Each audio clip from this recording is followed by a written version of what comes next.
जो पेपर का लेवल है जेई मेन का, वो फिजिक्स में स्पेशली इजी टू मॉडरेट की तरफ आ रहा है। इजी टू मॉडरेट का कहने का मतलब ये है कि डायरेक्ट फॉर्मुला बेस्ड क्वेश्चन आ रहे हैं और कुछ क्वेश्चन में थोड़े बहुत फॉर्मुला बेस्ड हैं, तो उसमें थोड़े कैलकुलेशन है, बस इससे ज्यादा टफ नहीं है। और अगर हम बात करें नीट का पेपर का, तो पिछले साल भी जेई मेन का पेपर आसान था, लेकिन नीट का टफ आ गया। तो नीट के पेपर पे कोई कमेंट हम नहीं कर सकते अभी। थोड़ा मुश्किल है ना कि एग्जैक्टली कैसा आएगा, लेकिन पेपर चाहे जैसा भी है, आपके करने का तरीका क्या होना चाहिए वो आपको अच्छे से पता है। अगर पता है तो एक बात हम सब कर दीजिए कि सर बिल्कुल पता है, हमें पहले इजी टू मॉडरेट पे ही कमांड करना है, क्योंकि नीट 2025 में भी 45 में से 25 सवाल बहुत आसान थे।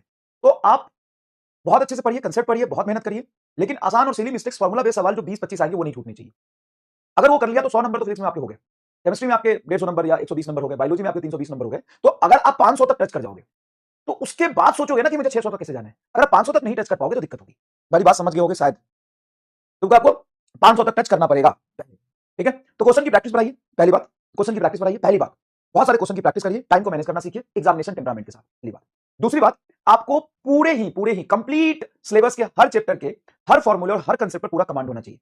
मतलब आप एक अच्छा सवाल कर ले, उससे आपका कुछ नहीं होने वाला। आप उस पूरे चैप्टर के सारे फॉर्मूले जानते हैं और उस पर नीट के पीवाईक्यू कैसे आए हैं, अगर आप ये जानते हैं तो आप आराम से नीट क्वालिफाई करने जा रहे हैं।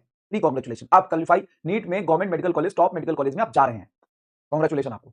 तो ये दो बातें मैंने बताई, क्या नंबर ऑफ क्वेश्चन की प्रैक्टिस बढ़ाइए, उसके लिए मैंने मिस्टर फिजिक्स बोल दिया है, मिस्टर फिजिक्स की पीडीएफ डाल दूंगा। अगर पेपर आसान आता है 45 क्वेश्चन वही से आएगा, अगर मॉडरेट आता है 40 क्वेश्चन वही से आएगा, बहुत टफ आता है, बहुत एक्सेप्शनल आता है 35 क्वेश्चन वही से आएगा, और बहुत टफ और बहुत हार्ड आ गया तो भी 30 से 35 क्वेश्चन वही से आएगा, और जो वो कर लेगा उसका सिलेक्शन होगा।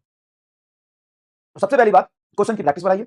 दूसरी बात, टाइम लिमिट के साथ क्वेश्चन की प्रैक्टिस बढ़ाइए। तीसरी बात, आपको हर चैप्टर के हर छोटे छोटे फॉर्मुले पे और नीट के पीवाईपी पे कमांड होना चाहिए। अगर ये तीन बात हो गया, रिवीजन बहुत अच्छे से कर पा रहे हो, तो आपका सिलेक्शन 100% हो जाए। ठीक है, ठीक है। टाइम नहीं मिल पा रहा, टाइम मिलेगा बेटा, धीरे धीरे टाइम मिलेगा। ठीक है, और दूसरी बात, नीट जेई मेन के जो क्वेश्चन हैं सारे के सारे जितना आपको क्लास में पढ़ा है वहीं से आए हैं सबके। लेकिन हाँ, एग्जाम टेम्परामेंट आप कर पाए, इसलिए बहुत जरूरी है कि आपको एग्जाम में बैठ के सारी थ्योरी सारे कंसेप्ट रिकॉल हो पाए, आप कैलकुलेशन में कोई सिली मिस्टेक्स ना करें, और आप बढ़िया से उसको टाइम लिमिट के साथ कम टाइम में सॉल्व कर पाए। तीन चीज एग्जाम के लिए इंपॉर्टेंट है कि आपको फॉर्मुला रिकॉल हो कि किस फॉर्मुले पे सवाल होना है। दूसरा, कि आप उसके कैलकुलेशन में सिली मिस्टेक्स ना करें, और तीसरा, टाइम मैनेज करिए। ये तीन गेम कर लिया, आपका नीट में सिलेक्शन हो जाएगा। आपको प्री कांग्रेचुलेशन, अगर आपने तीनों पे पीएचडी कर लिया। क्या बेटा, हर चैप्टर के सारे फॉर्मूले अच्छे से आपके टिक पर होने चाहिए। दूसरा, कोई सिली मिस्टेक्स नहीं होना चाहिए कैलकुलेशन करते समय, और इसका मतलब ये नहीं कि आराम आराम से करें, टाइम मैनेज होगा। ये तीन कर लिए, आपका काम हो जाएगा। मेरे घर आ जाओ, तुम्हारे घर स्टूडियो है, जो तुम्हारे घर आ जाओ।